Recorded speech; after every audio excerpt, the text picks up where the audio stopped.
شہزادہ۔ یہ قصہ ہے گریس کا۔ بہت عرصہ پہلے بادشاہ ہیرل اور ان کی بیٹی گریس رہتے تھے۔ گریس کافی الگ تھی۔ کوئی اگر درختوں سے گفتگو کرے تو یہ عجیب ہوگا، ہے نا؟ وہ بھی درختوں سے باتیں کرتی اور پھولوں کے ساتھ رقص کرتی۔ محل کے باغ کو ہی نہیں بلکہ پوری سلطنت کو وہ اپنا باغیچہ سمجھتی تھی۔ گریس، میری پیاری بچی، تمہارے لیے خوشخبری ہے۔ میں نے تمہارے لیے ایک لڑکا دیکھا ہے۔ کیا تم خوش نہیں ہو؟ بے شک میں خوش ہوں ابو۔ پر گریس یہ نہیں کہنا چاہتی تھی۔ وہ کسی اور سے محبت کرتی تھی جس کا نام تھا روبیک۔ وہ ایک ساحر تھا۔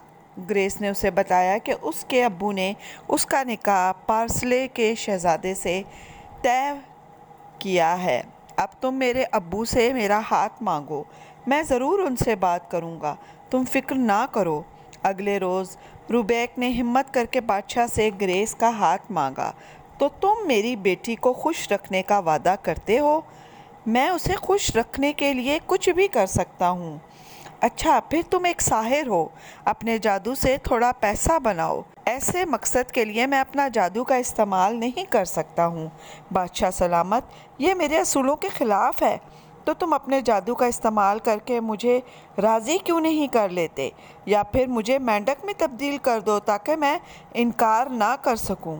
آپ کافی اچھا مذاق کرتے ہیں، پر میں ایسا نہیں کر سکتا۔ اگر کروں گا تو میں پتھر کا بن جاؤں گا۔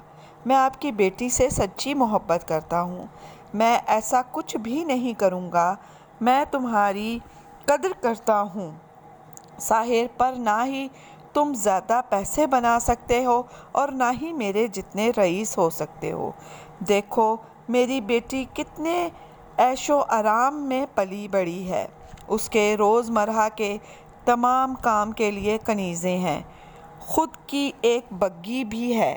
مجھے علم ہے وہ سب کچھ چھوڑنے کے لیے راضی ہے، لیکن اسے لگتا ہے وہ تم سے محبت کرتی ہے، پر میں وہی کروں گا جو اس کے لیے بہتر ہوگا۔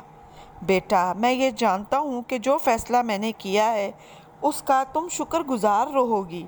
تمہارا نکاح اسی دن ہی ہوگا۔ ابو، نہیں۔ بادشاہ ہیرل کے منصوبے اپنی بیٹی کے لیے نیک تھے، پر کاش وہ شہزادے کے اصلی منصوبے سمجھ سکتا۔ بادشاہ ہیرل ایک رئیس بادشاہ تھا۔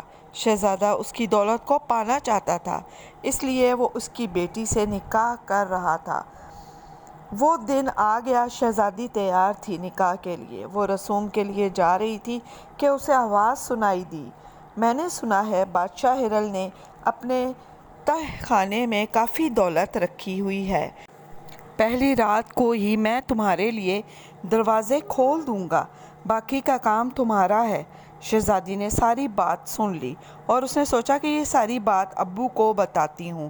شہزادی وہاں سے بھاگ گئی، پر شہزادے نے اسے دیکھ لیا۔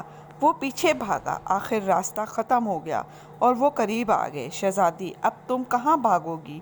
ادھر دونوں کو ہی علم نہیں تھا کہ روبیک نے دیکھ لیا تھا کہ شہزادہ شہزادی کا پیچھا کر رہا تھا۔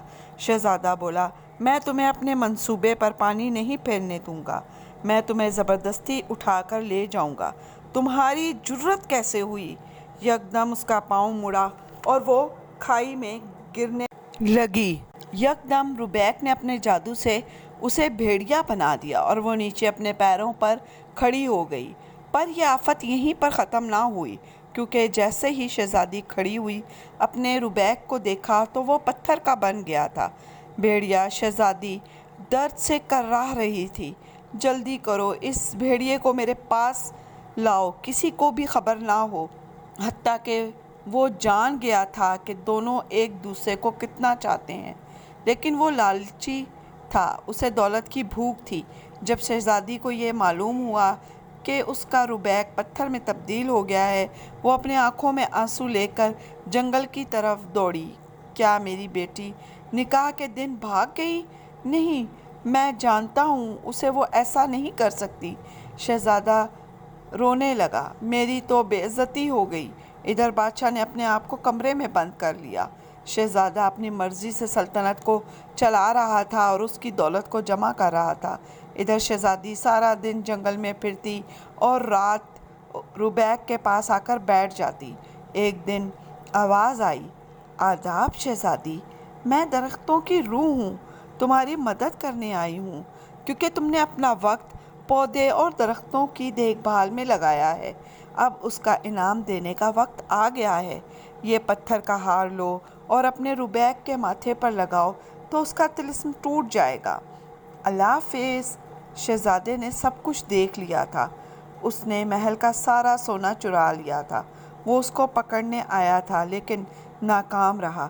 شہزادی بھیڑیے نے جلدی سے پتھر روبیک کے ماتھے پر لگایا تو طلسم ٹوٹ گیا۔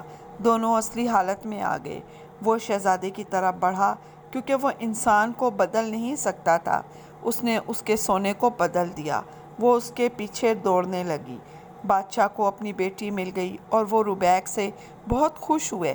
انہوں نے اسے اپنے گلے لگا لیا اور ان کا نکاح دھوم دھام سے کیا گیا۔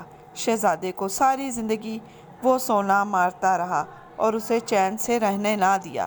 تو پیارے دوستوں، میری یہ ویڈیو آپ کو پسند آئی ہے تو اسے لائک کریں، شیئر کریں اور میرے چینل کو سبسکرائب کریں اور اپنا بہت سا خیال رکھیں۔ نیک دعاؤں کے ساتھ اللہ حافظ۔